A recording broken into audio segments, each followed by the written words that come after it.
The divorce papers were placed on the kitchen island the same way Liam used to place flowers there, carefully, deliberately, like they were a gift. The marble was cold beneath my fingertips, veined white and gray. Imported from Italy because details matter, Liam had said the day it was installed.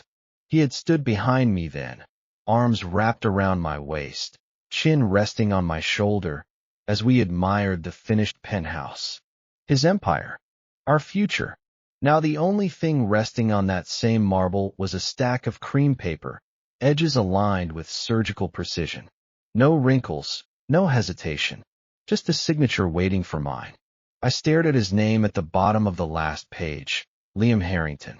The ink was dark and confident, the loops of his handwriting smooth and unwavering. The same hand that used to guide mine across ballroom floors. The same fingers that would brush hair from my eyes during interviews, subtle and possessive. The same hand that once traced slow promises down my spine in the dark. You're my only one, Noah. Always. Outside, rain streaked down the floor-to-ceiling windows, distorting the city skyline into something unrecognizable. The penthouse felt suspended in gray. I wondered when we had started living above the storm instead of inside it. I think this is better for both of us. His voice carried the calm cadence of a controlled, neutral decision. I didn't look up immediately. I didn't trust my face. We've been drifting apart for a long time, he continued. Drifting. Such a gentle word for abandonment. My fingers curled against my thighs, nails biting through fabric into skin. I needed the grounding, the pain, something sharp and real, to compete with the numbness spreading through my chest. Better, I repeated quietly. For whom? Silence stretched between us, thick and damp like the air before lightning strikes. Then he said it. You're strong, Noah. You don't need me. I looked up at that. His expression wasn't cruel. That would have been easier. Cruelty I could fight. Cruelty I could hate. Instead, he looked relieved. Julian. The name entered the room like smoke. Julian, soft-spoken, big-eyed, the assistant who hovered at Liam's elbow during investor dinners. The one who always seemed on the verge of tears after minor critiques. The one who needed reassurance before sending emails. The one who looked at Liam like he hung the moon. I felt something inside my ribcage give way. Not loudly, not dramatically, just a quiet fracture, like porcelain under steady pressure. I see, I said. And I did. Liam didn't want a partner. He wanted gravity pulling toward him. He wanted someone who needed him to feel tall. I had stood beside him instead of beneath him. I had solved problems before they reached his desk. I had challenged projections, corrected strategy, rewritten contracts at 3 o'clock in the morning while he slept. I had mistaken confidence for intimacy. You always land on your feet, he said softly, almost admiring. You'll be fine. Fine. The word tasted metallic. The scent hit me then, faint, almost gone, sweet, vanilla, and something floral, clinging to the cashmere sweater I had given him for our anniversary 4 weeks ago. I remembered fastening the watch around his wrist that night. I remembered thinking we were solid. You've already moved him in, haven't you? I asked. A pause. Yes. There it was, clean, surgical. The rain intensified, rattling against glass like applause for a well-executed deal. I reached for the pen. It felt heavier than it should have, cold metal against trembling fingers. I steadied my hand before it betrayed me. I would not beg. I would not ask him to choose me. If he wanted someone who needed him, I would not become small just to keep him. The pen scratched across paper, ink bleeding into fibers. My signature, neater, smaller than his, settled beneath his like a final concession. I placed the pen down carefully. Is that all? I asked. He blinked, almost surprised. I expected you to argue. Why? Would that make this easier for you? Something flickered in his eyes then. Annoyance? Guilt? Passed too quickly to catch. You're not even angry. I stood. The movement felt mechanical, like my body belonged to someone else. My duffel bag waited by the elevator, already packed. I had folded my clothes 2 nights ago, when the scent on his collar became undeniable. I had told myself it was paranoia. I should have trusted my instincts. I'm not cold, I said, meeting his gaze fully for the first time. I'm just tired. Tired of what? Being the only one fighting for us. The words landed between us with more weight than the papers ever could. For a moment, I thought he might say something. Apologize, hesitate, step forward. He didn't. He simply watched me. I picked up my bag. The penthouse felt too large suddenly, echoes bouncing off marble and glass. Every corner held a memory, the dinner parties, the interviews, the late-night laughter over spreadsheets. I had built this life with him, drafted its blueprints, strengthened its foundation. And he had decided I was optional. The elevator doors slid open with a soft chime. I stepped inside. The polished steel reflected a pale version of me back, hollow-cheeked, eyes rimmed in exhaustion, spine rigid with pride. The doors began to close. Liam didn't move to stop them. The gap narrowed. His figure blurred. And then he was gone. The descent felt endless. Each floor number lit up in red as we passed it. 78, 77, 76, like a countdown to something irreversible. My chest tightened with every digit. When the doors opened into the lobby, the scent of rain rushed in, sharp and cold and alive. I stepped outside without an umbrella. Water soaked through my shirt instantly, plastering fabric to skin. The city noise swallowed me whole. Horns, engines, distant sirens. No one looked twice. I was just another man walking alone through the storm. I stopped at the corner, breath fogging in the air. For a moment, just one, I allowed the crack in my chest to widen. Not because I wanted him back, but because I had loved him. Loved him enough to build him an empire. Loved him enough to forget myself inside it. The light changed. Cars surged forward. I wiped the rain from my face, unsure whether it was hiding tears or replacing them. I'm not cold, I whispered into the storm, the words swallowed immediately by wind and water. I'm just lonely. And for the first time in years, I realized loneliness wasn't something you felt when you were alone. It was something you felt when the person beside you stopped seeing you. I adjusted the strap of my bag on my shoulder and stepped forward into the rain. Not broken, not yet, but no longer invisible. 3 months passed. Grief did not come the way I expected. There were no dramatic breakdowns, no nights of screaming into pillows, no drunken messages sent at 2 a.m. Instead, there was routine. I moved into a one-bedroom apartment in a neighborhood Liam once referred to as economically transitional. The elevator smelled faintly of bleach and old metal. The windows faced brick instead of skyline. It was perfect. No marble, no imported lighting, no curated silence. Just walls that belonged to me. I ran every morning before dawn. 5 miles, then 6, then 8. I ran until my lungs burned and my thighs trembled, because physical pain was clean. It obeyed logic. It improved with discipline. Heartbreak did not. At night, I lay awake replaying numbers instead of memories, supply chain dependencies, debt ratios, investor psychology. If I could not fix what I had lost, I could dismantle what I had built. That realization did not come with fury, it came with clarity. Harrington Enterprises was not invincible. It only looked that way from the outside.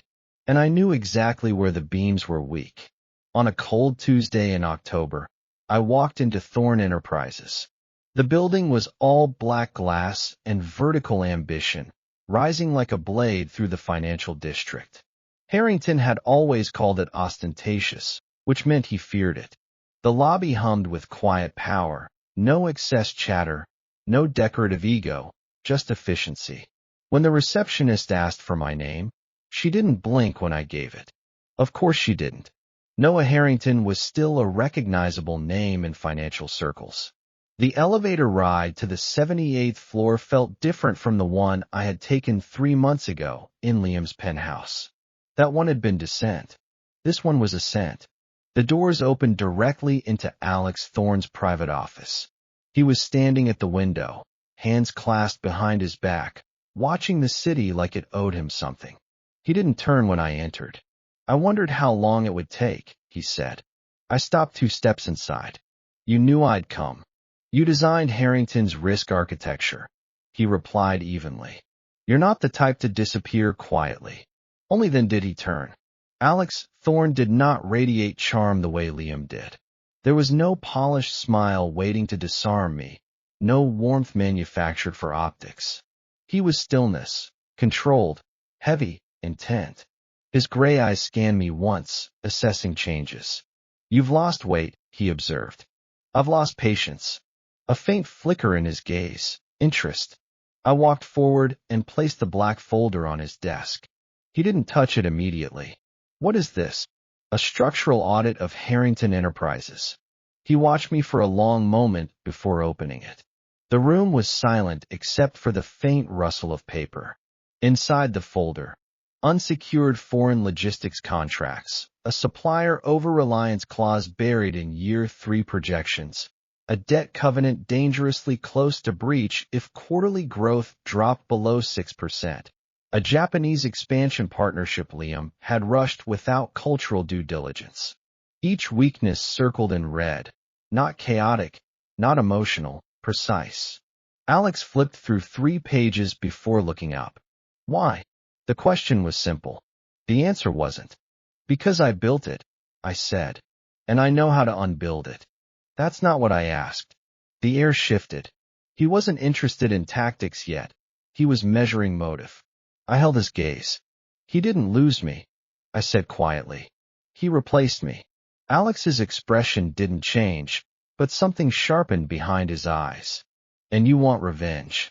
I want correction. That almost earned a smile. Correction, he repeated. He walked around the desk slowly, stopping in front of me. Do you hate him? The question landed heavier than I expected. I considered it honestly. No, that was the truth. I hate that I was invisible. Silence. That answer seemed to satisfy him more than rage would have. You understand, Alex said slowly, that this would not be symbolic. If I move on this information, I won't bruise him. I'll break him. I know. And when he collapses publicly, your name will surface. I know. You'll be called vindictive. I've been called worse. He studied me for another long, unreadable stretch.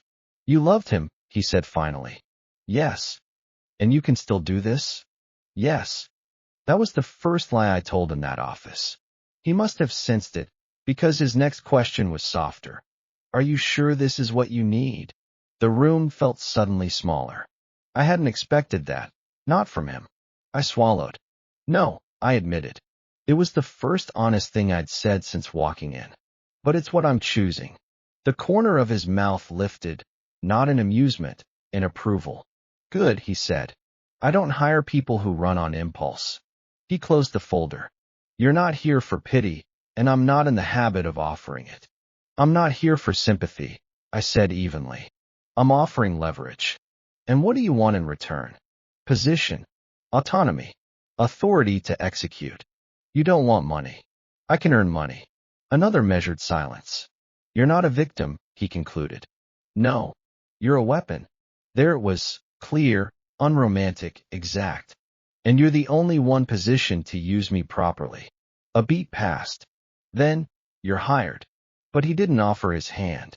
Instead, he said, you start Monday. But understand this, Noah. His voice lowered slightly, not threatening, but deliberate. If you hesitate at any point, if you let emotion compromise execution, I will pull you from the project. That won't happen. His gaze held mine. Good, he said quietly, because I don't lose wars. The first month was reconnaissance. We didn't strike immediately. That would have been reckless. Instead, I dismantled quietly. A whisper here, a delayed shipment there, an investor lunch that planted doubt without accusation. But Harrington Enterprises did not wobble as easily as I remembered. Liam noticed something. In late November, Thorne Enterprises lost a minor logistics bid. one we were projected to win easily. Alex called me into the strategy room that night. The lights were dimmed, city glittering beyond the glass. He countered, Alex said calmly, sliding a file toward me. Inside were revised projections from Harrington, aggressive, defensive, smart. He's adapting, I murmured. Yes. Alex's gaze locked onto mine. And if you're underestimating him because of personal bias, this ends now. The words were sharp, not cruel, clinical. They stung anyway. I'm not underestimating him, I said evenly. I'm recalibrating. Prove it. That night we stayed until 3 a.m., restructuring the approach, not vengeance, strategy. I adjusted the Japanese expansion timeline, redirected pressure toward supplier fragility instead of public optics, identified an investor with low loyalty and high volatility. Alex watched every move, not hovering, evaluating. At 2:47 a.m., when I corrected a projection model before he pointed out the flaw, something shifted. Approval, not spoken, earned. You're not emotional, he said quietly. I am, I replied without looking up. I'm just disciplined. He studied me for a long second. Good, he said again. But his tone had changed. It wasn't about war anymore. It was about respect. By December, the cracks were forming. Not visible to the public yet, but audible. I heard it in investor hesitations, in delayed renewals, in subtle tone changes during earnings calls. Liam didn't know it was me. Not yet. And that anonymity felt colder than revenge ever could. I wasn't screaming. I wasn't crying. I was building, blueprint by blueprint, not just to destroy him, but to prove something to myself. I was never the dependent one.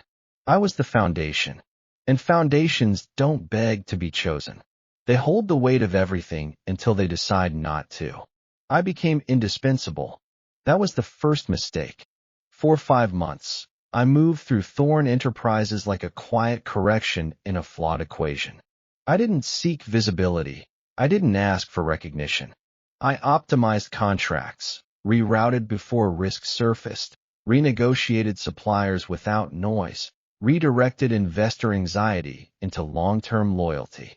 We didn't attack Harrington Enterprises recklessly, we destabilized it. There's a difference. Alex never micromanaged.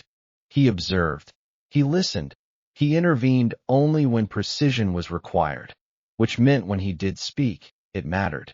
You're thinking 3 moves ahead, he said one evening in the strategy room, eyes scanning the screen over my shoulder. I always have, I replied. Yes, he said, but now you're doing it for yourself. It stayed with me longer than it should have. Late nights became routine. The war room lights would dim automatically after 9 p.m., bathing the glass walls in low amber. The city beyond glittered like circuitry, alive, humming, relentless. Takeout containers stacked on the corner table. His coffee black, no sugar, mine untouched and cooling. We learned each other's rhythms without acknowledging that we were learning. He leaned back when considering risk. I paced. He went silent when irritated. I became sharper. We were effective together. Dangerously so. The first fracture between us came in December. We had identified a mid-tier investor propping up Harrington's liquidity, a man known for loyalty if handled correctly. Alex wanted to buy him out quietly. I disagreed. If you corner him, I said, standing across the glass table, he'll panic and signal instability. He's weak, Alex replied. Weak links snap. Not if they believe they're choosing. He watched me for a long moment. You're projecting, he said evenly. The word landed harder than expected. Am I? Yes. His tone remained calm. You think persuasion equals respect. And you think dominance equals control. Silence thickened. We were no longer talking about investors. I saw at the moment his jaw tightened. You believe I treat you that way? He asked quietly. I hadn't meant to imply it. But the fear was there, old and unburied. I don't know, I admitted. He held my gaze, unflinching. Then watch me. And he chose my strategy, not because I pushed, because it was better. The investor renewed voluntarily 2 weeks later. Alex didn't mention the argument again. But something changed that night. Trust, not declared, earned.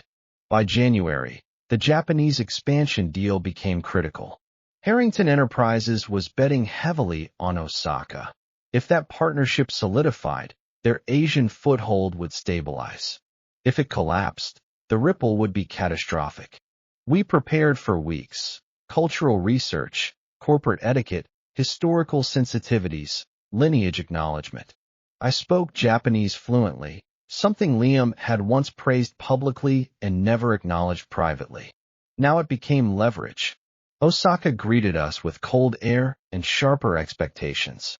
The boardroom overlooked the harbor, ships lined in perfect formation against gray water. Inside, everything was deliberate. Polished wood, tea served precisely, conversation measured. 12 hours of negotiation. 12 hours of reading nuance instead of language. At hour 9, I noticed it, the hesitation. Not in words, in posture. The CEO's hand lingered too long on the teacup before responding to Alex's valuation structure. It wasn't disagreement. It was pride. I leaned forward slightly. Thorne Enterprises understands the weight of generational leadership, I said in Japanese, voice steady. We are not seeking acquisition of identity. We are proposing alliance of strength. A subtle shift around the table. I sharpened respect, recalibrated. The CEO responded longer this time, testing. I answered without hesitation, adjusting tone, softening phrasing. Across the table, Alex watched me, not intervening, trusting. That trust burned hotter than any praise. The contract shifted. By hour 11, resistance softened. By hour 12, signatures were placed. When the final seal pressed into ink, I felt something release in my chest. Victory earned. As we stood, the CEO bowed slightly, deeper than protocol required. I returned it with equal weight. Beside me, Alex's gaze was unreadable but heavy. The hotel elevator was quiet. Mirrored walls, soft overhead light, the faint hum of machinery descending. Exhaustion set in the moment the doors closed. My body felt too light, too warm. I thought it was adrenaline until it wasn't. The first wave hit low and sharp, a tightening in my abdomen, spreading outward like heat beneath skin. My breath stuttered. No, not now. I had tracked my cycle. It wasn't due. My hand pressed against the wall as dizziness rolled through me. And then I felt it. My scent, sweet, heavy, uncontrolled. It flooded the small space instantly, milk and honey with something desperate beneath it. I cursed under my breath. Behind me, Alex went completely still. The air shifted. I didn't need to look to know his pupils had dilated. Noah. My name left his mouth rougher than I had ever heard it. I'm fine, I said automatically. The second wave was worse. My knees weakened, my pulse roared in my ears. The elevator chimed, the doors opened. I stumbled forward, moving fast down the hallway. Key card trembling between my fingers. Shared suite, separate rooms. I needed space. I barely made it inside before the door slid shut behind me. I leaned against it, breathing hard. Heat pulsed beneath my skin, coiling tighter. Footsteps approached. No, I said sharply. The door opened anyway. Alex stepped inside, but he didn't move closer. He stood near the entrance, jaw clenched, hands fisted at his sides. His breathing was heavier than usual, but controlled. I told you to stay in your room, I said, fighting to steady my voice. You're in distress. It's biological. And you don't owe me anything. The words slipped out before I could stop them. Silence. His expression changed. Not predatory, not possessive, hurt. I owe you respect, he said quietly. The heat spiked again, blurring edges, loosening restraint. My scent thickened. He inhaled sharply, fighting instinct. I won't touch you, he said, every word carved from stone. Not unless you ask. He lowered himself slowly to one knee. Not submissive, grounded. Hands resting open on his thighs, distance maintained. The sight shattered something inside me. Liam had never asked. He had assumed, claimed, taken. But Alex waited. Sweat beaded at his temple. His restraint cost him. "Tell me what you need," he rasped. "Or tell me to leave." My mind warred with my body. I didn't want to need anyone. I didn't want to depend. But the heat wasn't something pride could outthink. And he wasn't demanding. He was offering. "Stay," I whispered. Relief flashed across his face, brief and fierce. He didn't lunge. He stood carefully, approaching slowly as though I might break. "Help me," I said. He did. Not claiming, not overpowering.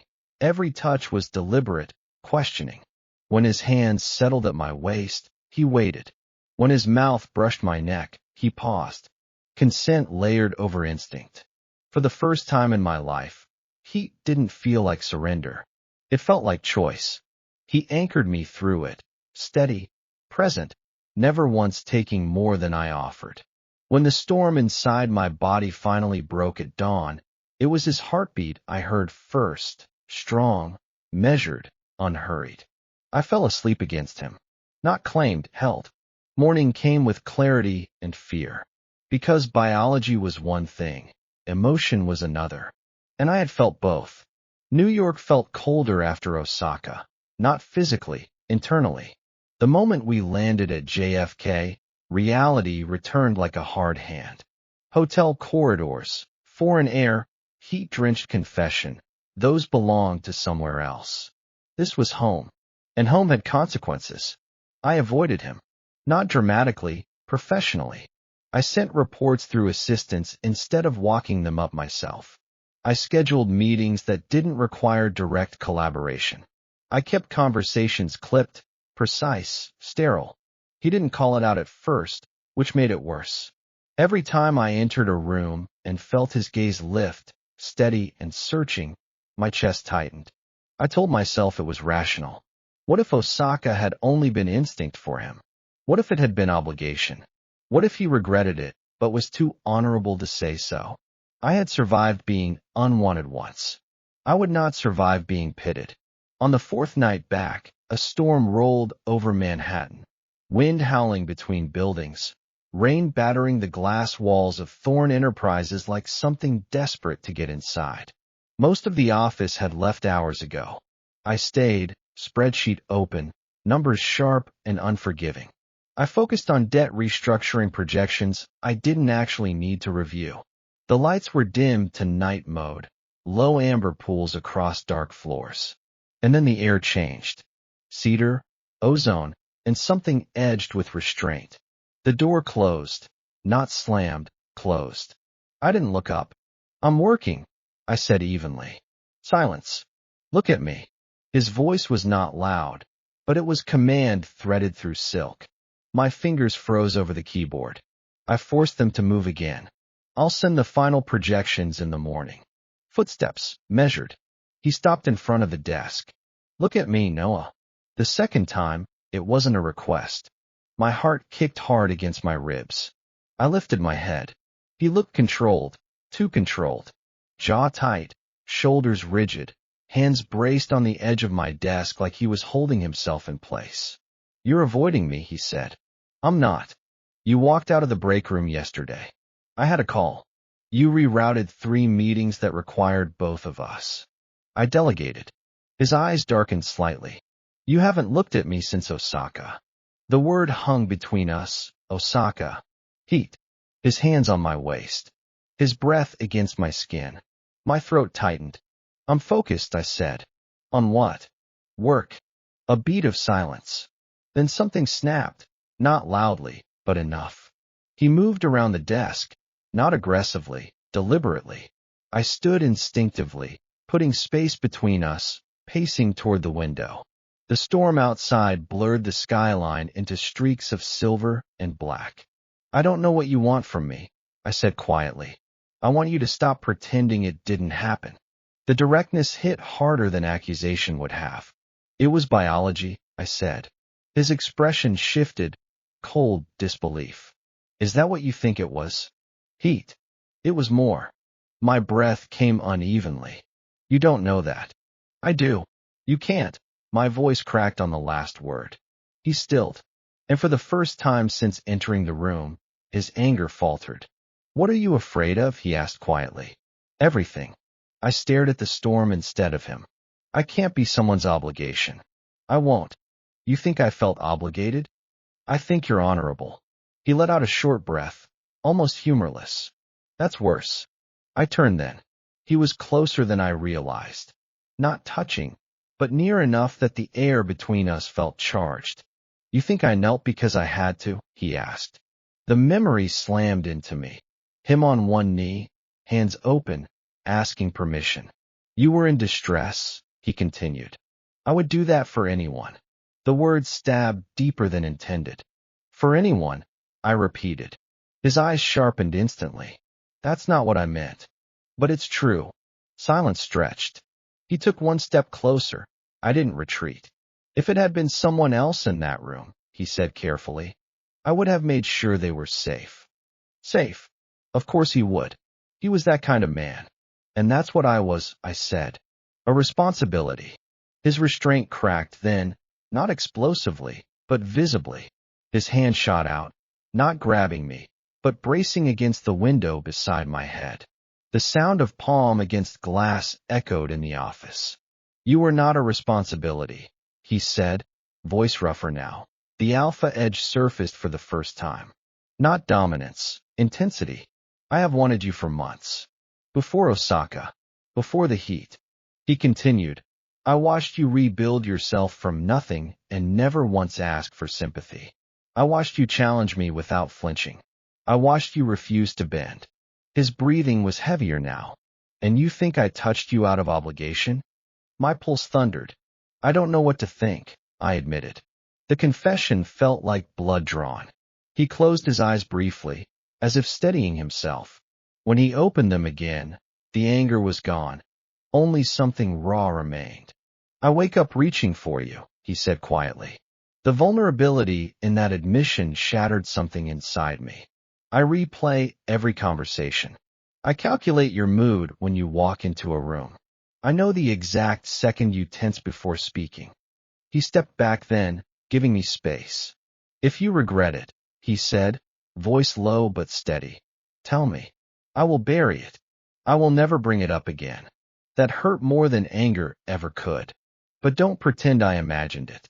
Don't erase me to protect yourself. My chest tightened painfully. I'm not protecting myself from you. I whispered. Then what? I'm protecting myself from hope. The truth landed heavy. Silence swallowed the room, stormlight flickering against glass. I can survive being unwanted, I said slowly. I've done it. His jaw tightened. But I can't survive misreading someone again. The words trembled because that was the core of it. Not pride, not fear of vulnerability. Fear of being wrong. He crossed the distance slowly this time. No urgency, no heat, just presence. He stopped inches away. You're not wrong, he said. How can you be sure? Because I have never wanted someone the way I want you. The simplicity of it undid me. No grand speech, no possessive claim, just truth. My breath shook. I'm terrified, I admitted. I know. He reached up slowly, giving me time to step away. I didn't. His hand cupped my cheek, warm, steady. You don't have to run, he said softly. We can go slow. Painfully slow. You set the pace. And if I panic, I'll stay. And if I push you away, I'll wait. My eyes burned. You're not convenient to me, Noah, he continued. You're disruptive. A faint, almost broken smile touched his mouth. You rearranged my entire internal structure. That broke the last wall. I leaned forward first, forehead against his chest. Not dramatic, not cinematic, just contact. He exhaled shakily and wrapped his arms around me, carefully, like I might still vanish. I don't want to forget Osaka, I whispered. Good, he murmured into my hair. Neither do I. The storm outside continued to rage, but inside the glass tower, something steadier formed. Not passion, not yet, something stronger. Choice. I won't run, I said finally. He pressed a slow kiss into my hair. I'll hold you to that. And for the first time since signing those papers, I let myself believe that being seen did not require shrinking. The fall did not happen in a single moment. Empires rarely collapse with explosions. They erode quietly. Investor confidence thinned first, not vanished, just weakened. Earnings reports shifted tone. Language became cautious. Journalists began asking sharper questions. By the time the audit surfaced publicly, the damage was already structural. Monday morning, Tech Titan faces liquidity questions. By Wednesday, Harrington Enterprises files for Chapter 11 protection. The headlines were clinical, the market was not. I watched it unfold from the 78th floor of Thorne Enterprises. No celebration, no champagne. Just a muted hum of efficiency as departments recalibrated forecasts and competitors repositioned. Alex stood beside me at the window, hands clasped behind his back. You're quiet, he observed. I expected to feel different.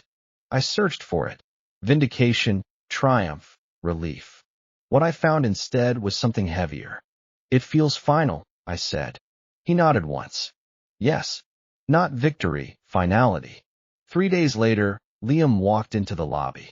Security informed us immediately. Alex looked at me across the conference table. Do you want him removed? The question was simple. The choice wasn't. No, I said. A pause. I'll handle it. He studied my face carefully, searching for cracks. Do you want me there? The offer mattered more than the presence would. Yes, I said quietly. But don't speak unless I ask. His jaw tightened slightly. Then he nodded. All right.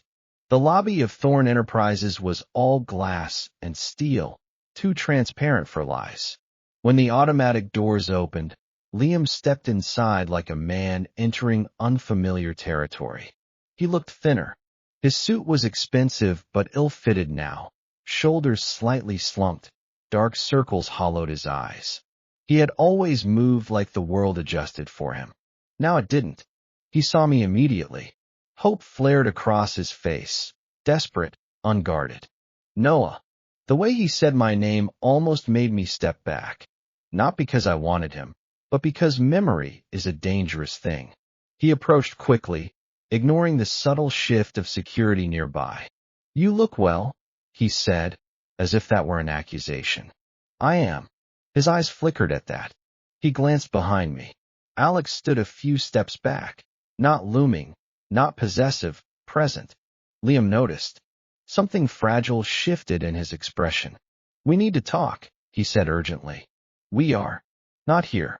There's nothing you can say privately that you can't say now. A flicker of irritation, the old reflex surfaced before desperation swallowed it. I made a mistake, he said. There it was, simple, late. Julian can't handle this, he continued quickly. The investors, the press, he doesn't understand strategy. He panics. I thought, he stopped himself. Thought what? That vulnerability was attractive? That need equaled love. You thought I was replaceable, I said calmly. His face tightened. I thought you were strong enough not to need me. And that offended you. Yes. Honesty, at least. You made me feel unnecessary, he said quietly. Like I wasn't leading. Like I wasn't needed. The word hung there. Needed. I understood it now in a way I hadn't before. You didn't want a partner, I said. You wanted someone who looked at you the way you look at yourself. His jaw clenched. That's not fair. It's accurate. The lobby felt too quiet. Rain streaked down the glass walls, distorting the city behind him. I need you, he said finally, the words trembling. Not romantic, desperate. I need your mind, your instincts. I can fix this if you come back. There it was. Not, I miss you. Not, I love you. I need what you provide. I felt something inside me settle. Not anger, clarity. You don't need me, I said softly. You need stability. He stepped closer. I need my husband. The word didn't hurt the way I expected. It simply didn't fit anymore. You lost your husband. I replied evenly. The day you decided he was optional. His breathing grew uneven. You're punishing me. No. The truth felt surprisingly gentle. I already forgave you. That seemed to shock him more than rejection would have. You forgave me? Yes. For not knowing what you wanted. He stared at me. Then come back. I shook my head. I can forgive you and still not choose you. Silence. Behind me, I felt Alex shift slightly, not moving forward, not interfering, just steady. Liam noticed. His eyes moved between us slowly. Understanding dawned in painful increments. You're with him, he said. Yes. The single word felt solid, grounded. When did that happen? When I stopped shrinking. That landed hard. He looked at Alex fully then, not with arrogance, with assessment. You think you won't leave? Liam asked me quietly. When you stop being new? The old insecurity flickered in his tone. For a split second, fear tried to resurface.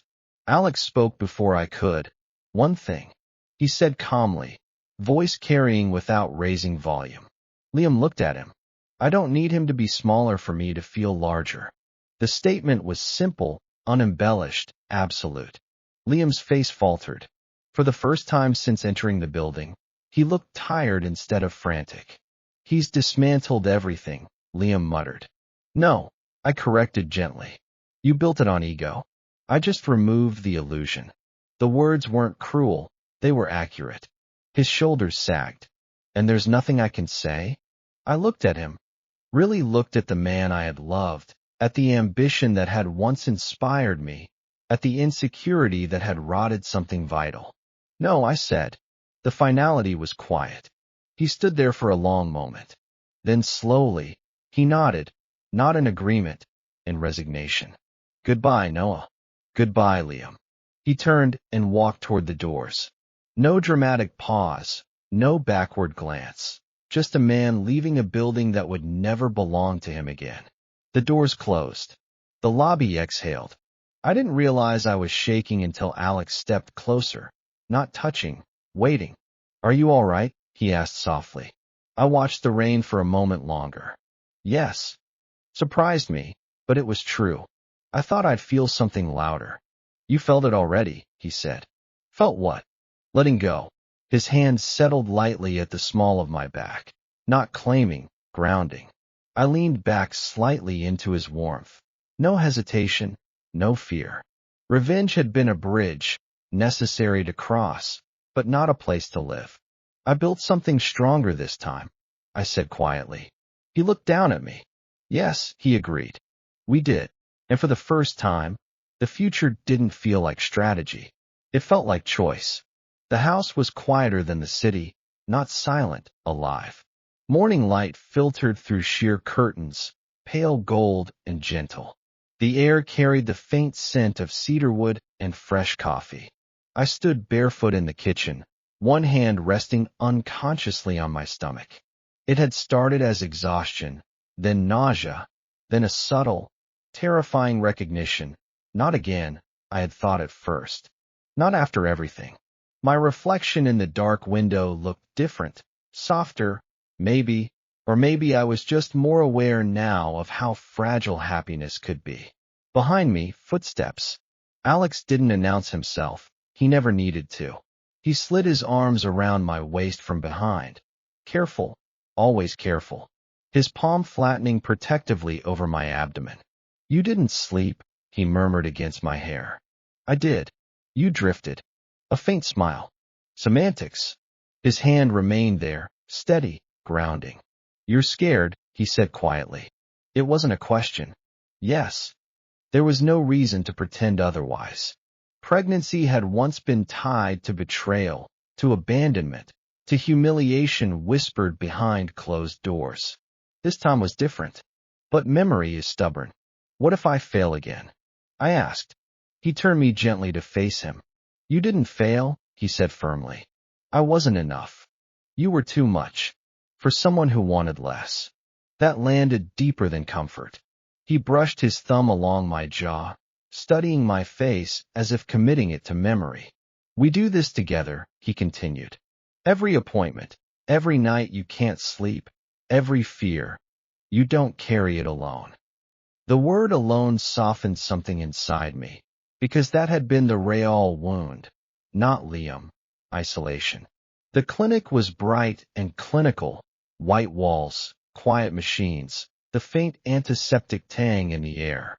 My fingers laced tightly with Alex's as we waited.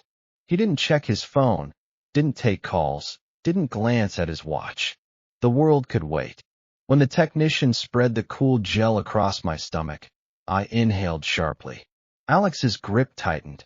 The screen flickered, static, movement, a shape, small, fragile.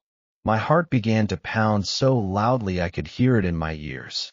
There, the technician said gently. A heartbeat filled the room, fast, rhythmic, alive.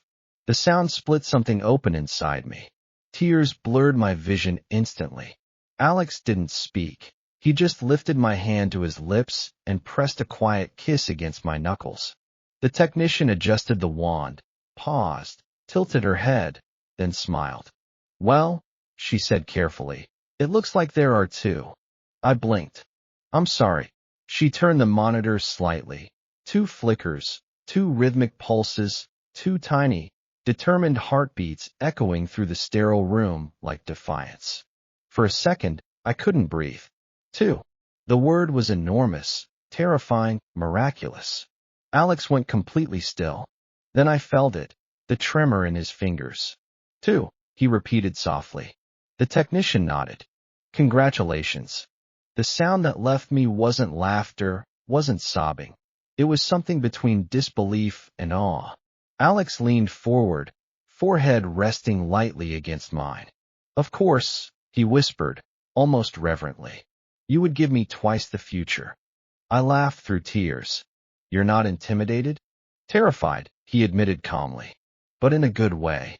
His hand slid over my stomach again, reverent now, as if already memorizing them. That night, the house felt different, not quieter, fuller. We sat on the bedroom floor, backs against the bed. Ultrasound images spread across the carpet between us. 2 small shapes, grainy, unclear, perfect. I don't want to become him, I said quietly. Alex looked at me immediately. You won't. How can you be sure? Because you asked that question. He shifted closer, shoulder brushing mine. You build from fear, he continued. He built from ego. The distinction feels important. I don't want them to ever feel optional. They won't. The certainty in his voice wasn't arrogant. It was chosen. He turned to me fully. I loved you before you loved me, he said. The confession was quiet. I'll love them before they understand what that means. Something inside my chest tightened painfully. You deserve this, he added softly. Happiness. It still felt like something that could be revoked, like a contract that might expire. But as I leaned into him, feeling the steady rise and fall of his breathing, I realized something. This wasn't luck. It was built, brick by brick, boundary by boundary, choice by choice. I'm glad, I whispered. For what? That I didn't stay where I was shrinking. He kissed my temple. Foundations matter. Outside, the city lights shimmered in the distance. Inside, 2 heartbeats echoed in memory. Not fragile, not uncertain, beginning. And for the first time in a long time, the future didn't feel like something to survive. It felt like something to grow. The weeks after the ultrasound blurred into a haze of exhaustion and quiet wonder. Morning sickness arrived with ruthless precision. Every day at 6:47 a.m., like clockwork, my body would revolt against the very idea of food. Alex learned to keep saltine crackers on the nightstand and a glass of cold water within arm's reach. He never complained about the 3 a.m. trips to the bathroom, the sudden cravings for foods I had never liked before, or the way I would fall asleep mid-sentence on the couch. You're growing 2 humans, he said one evening, when I apologized for being useless. He was kneeling on the floor, helping me pull off my shoes after a particularly long day. You're allowed to be tired. I feel like I'm failing at everything, I admitted, staring at the ceiling. Work this. Stop. His voice was firm but gentle. You are not failing. You are creating. There's a difference. He pressed a kiss to my knee, then stood and offered me his hand. Now come on, I made you soup. The kind with the tiny pasta stars you like. I looked up at him. This man who had once been my employer, my ally in revenge, and was now my anchor. He had rearranged his entire schedule to attend every appointment. He had read 3 books on pregnancy. He had installed a sound machine in the bedroom because I mentioned I was having trouble sleeping. You're going to be a good father, I said softly. Something flickered in his eyes, not doubt, but wait. I hope so, he said. I didn't have a good example. My father was. He stopped, jaw tightening. You don't have to talk about it. No. He sat beside me on the couch. I want to. He was cold, distant. He measured love in achievements and loyalty in obedience. I spent my whole life trying to be enough for him, and I never was. He looked at me, his gray eyes open in a way they rarely were. I don't want that for them. I don't want to be that. I reached for his hand, threading my fingers through his. You won't be. You already aren't. He kissed my palm, a slow, lingering gesture that made my chest ache with warmth. Neither will you, he said. You're going to show them that love doesn't have to be earned. It can just be given. By the 4th month, the exhaustion lifted, replaced by a strange, buoyant energy. I felt the first flutter of movement at 18 weeks, a tiny, unmistakable tap against my palm that made me gasp out loud. I was alone in the kitchen, making tea, and I froze with my hand pressed to my stomach. Alex, I called out, my voice shaking. Alex, come here. He appeared in the doorway instantly, alarmed. What? What's wrong?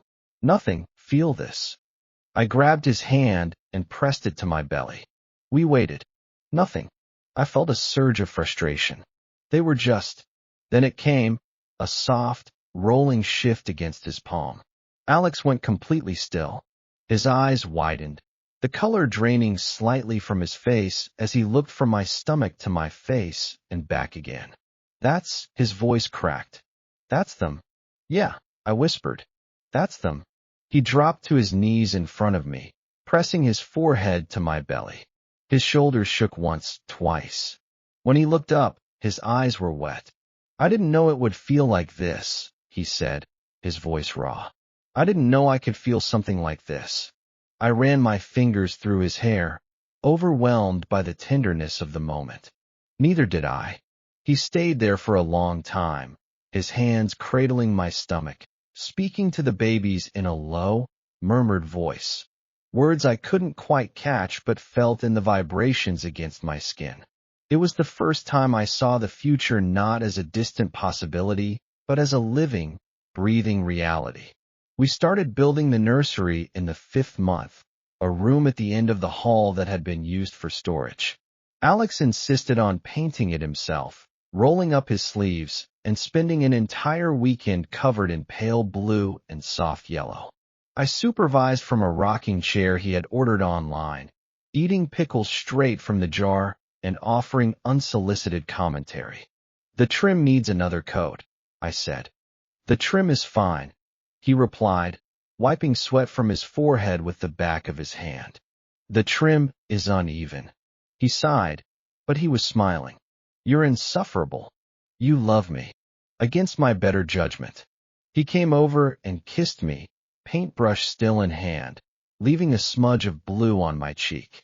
But yes, I do.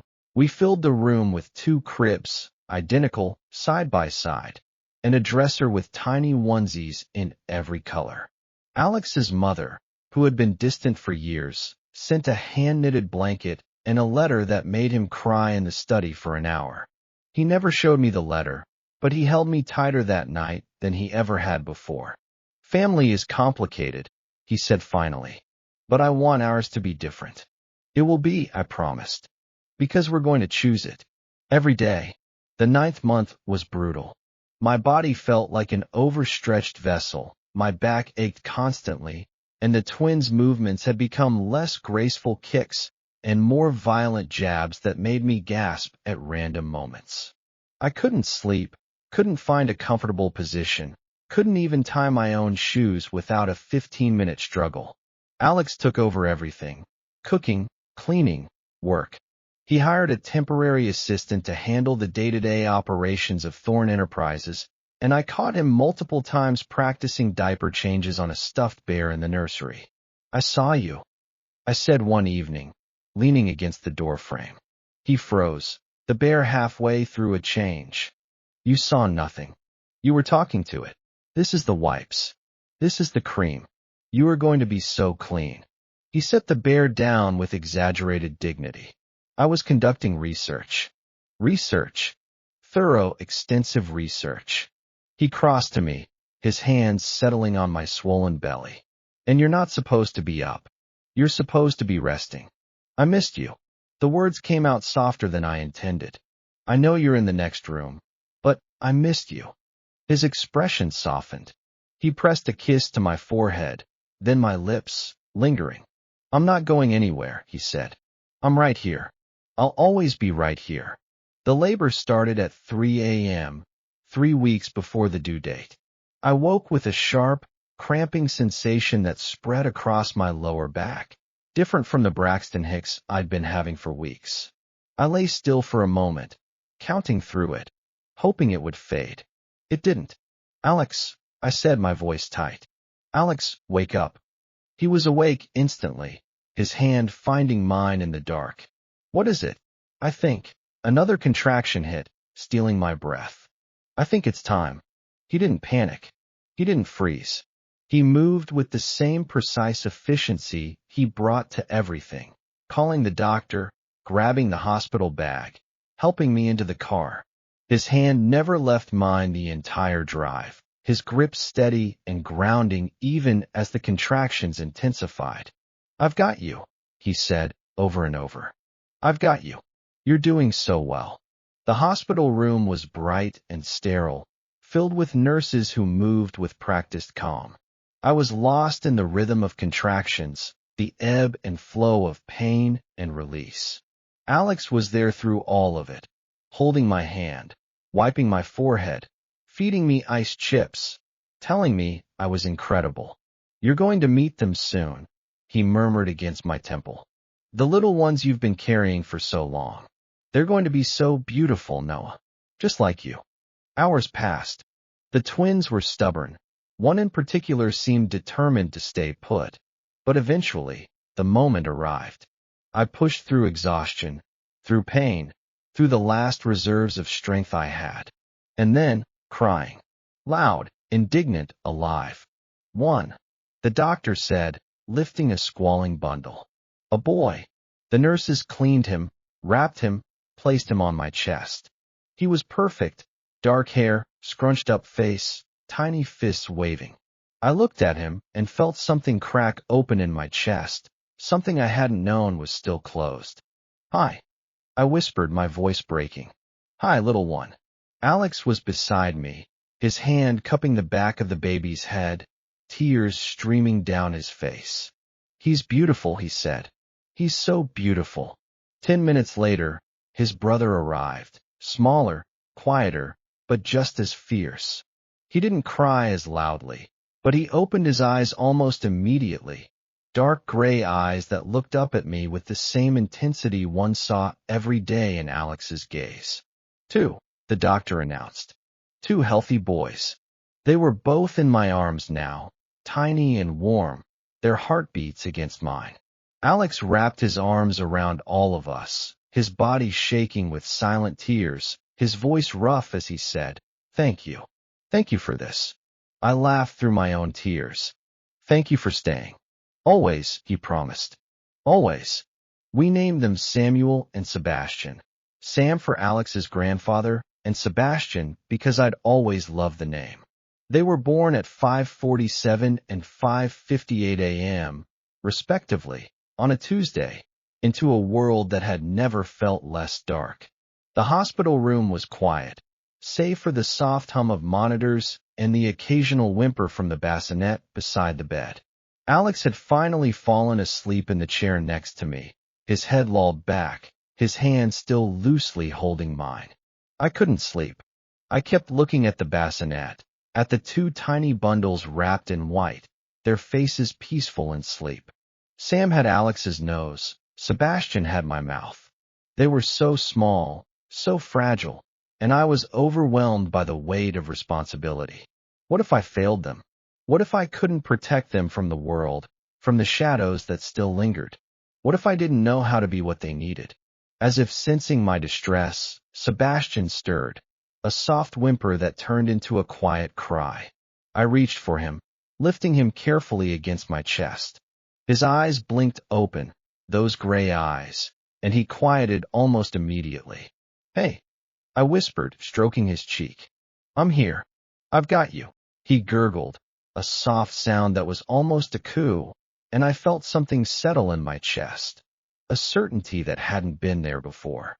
I didn't need to be perfect. I just needed to be present, to show up every day and choose them. Alex stirred, his eyes finding mine in the dim light. "Everything okay?" "Everything's perfect," I said.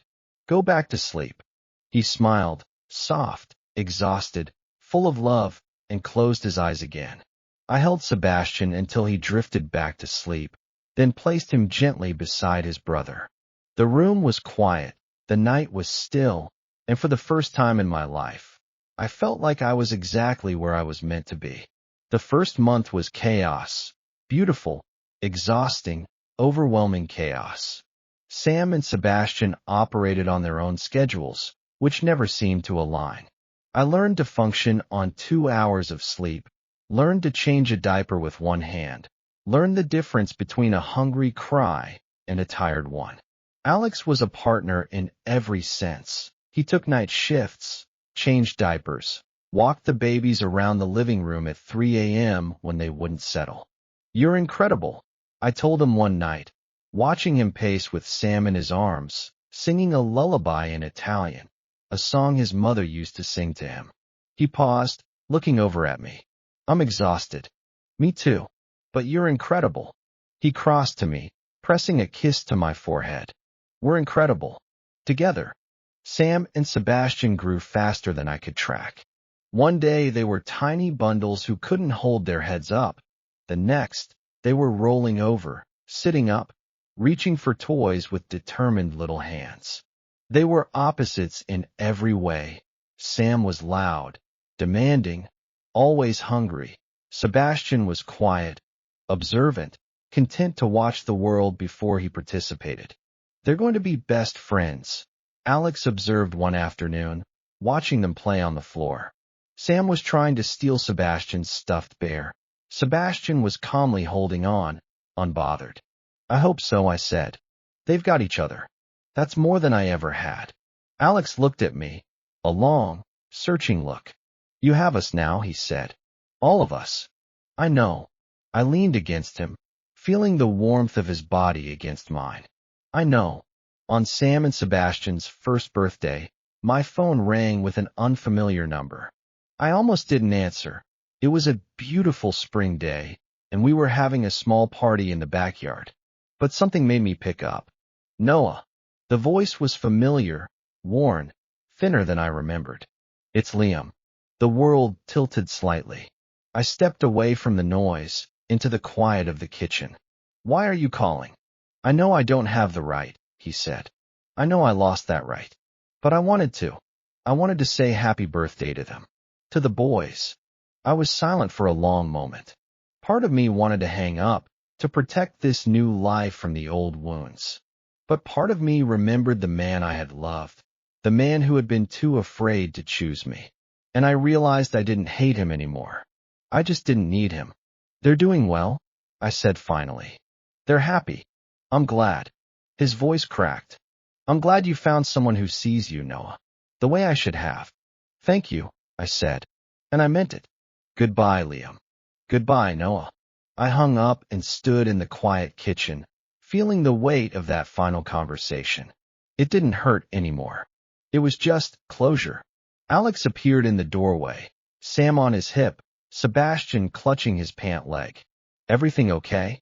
"Yes," I said, and I meant it. "Everything's fine." The years that followed were filled with milestones. First steps, first words, First day of preschool. Sam was fearless, climbing everything in sight. Sebastian was cautious, calculating each move before he made it. They were so different and so perfectly matched. Alex and I built a life together. Not the one I had imagined with Liam, but something better, something real.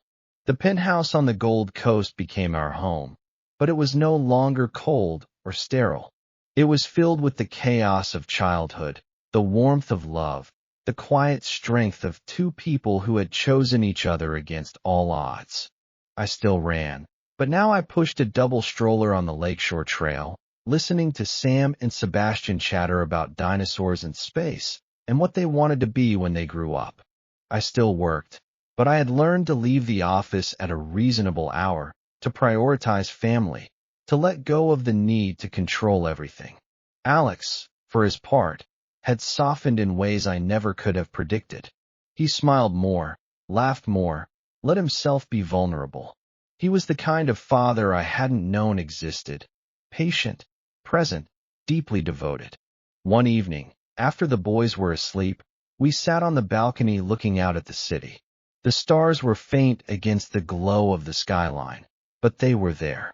"Thank you," Alex said, his arm around my shoulders. "For what?" "For staying," he said. "For fighting. For building something with me." I leaned into him, feeling the steady rhythm of his heartbeat. "Thank you for seeing me," I replied. "Really seeing me." He kissed my hair, my temple, my lips. "Always," he whispered. "Always." Sam and Sebastian were 6 years old when they asked, for the first time, about where they came from. It was a simple question. "Daddy, how did we get here?" But the weight of it settled on my chest like a stone. I looked at Alex across the kitchen table. He nodded, a small, encouraging smile on his face. "Well," I said, pulling Sam onto my lap, "it's a long story. But it starts with a very cold night, a very big river, and a very brave person who realized that love doesn't always come the way you expect it." Sebastian leaned forward, his gray eyes wide. "Was it you, Daddy?" I looked at Alex, at the man who had crossed a room to find me, who had waited for me when I was too afraid to trust, who had built a family with me from the ashes of the old life. "Yes," I said, my voice soft. "It was me. But it took both of us to get to here." Sam and Sebastian grew into the kind of men I hoped they would become. Kind, fearless, loyal. Sam inherited Alex's intensity and my charm. Sebastian got Alex's patience and my stubbornness. They were a team in everything, protecting each other, challenging each other, loving each other with the fierceness of brothers who had never known loneliness.